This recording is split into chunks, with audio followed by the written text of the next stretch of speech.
Selamat datang di Gen Adi Lab. Di video kali ini saya akan membahas tentang beberapa kemungkinan yang dapat menyebabkan timbulnya penyakit baru pada tanaman. Masalah penyakit tumbuhan selalu bermunculan di setiap musim tanam.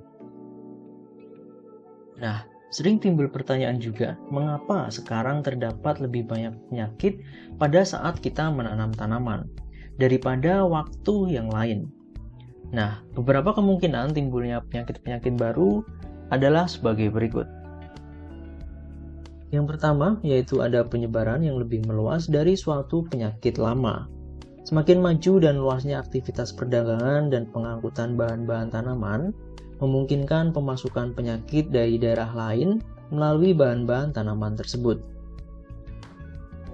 Jika suatu tanaman memasuki suatu daerah baru, cepat atau lambat penyakit-penyakitnya akan berkembang juga. Pada awal tahun 1950, di Indonesia berkembang penyakit baru daun teh, yaitu cacar daun teh, atau Exobasidium vexan, yaitu nama jamurnya. Penyakit tersebut telah dikenal lama di perkebunan teh di Sri Lanka dan India Selatan, yang kemungkinan sumber infeksinya berasal dari daerah Assam di daerah India Timur Laut. Yang kedua yaitu ada penggunaan varietas tanaman yang baru. Perbaikan varietas tanaman seringkali diupayakan untuk mendapatkan jenis tanaman yang memberikan hasil yang tinggi, baik secara kualitas maupun kuantitas. Dalam hal ini, seringkali sifat lainnya dikesampingkan, termasuk sifat ketahanan terhadap hama dan penyakit. Bertambahnya tanaman yang rentan di dalam suatu populasi tanaman akan menyebabkan bertambah besarnya kerugian karena penyakit tertentu. Selain itu, varietas tanaman yang baru juga berpotensi untuk memunculkan suatu ras atau strain yang baru dari suatu patogen.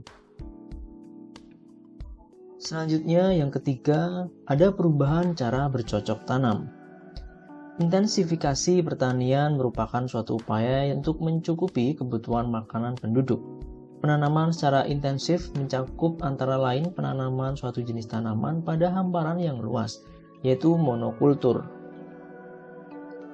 Kemudian, pengairan dan pemupukan yang lebih tinggi, jarak tanam yang lebih rapat, dan sering digunakan jenis tanaman dengan daya hasil yang tinggi, meskipun rentan terhadap hama dan penyakit. Nah, tindakan tersebut sangat mempengaruhi kemampuan penyakit untuk berkembang. Demikianlah pembahasan mengenai beberapa kemungkinan yang dapat menyebabkan timbulnya penyakit-penyakit baru pada suatu tanaman. Terima kasih.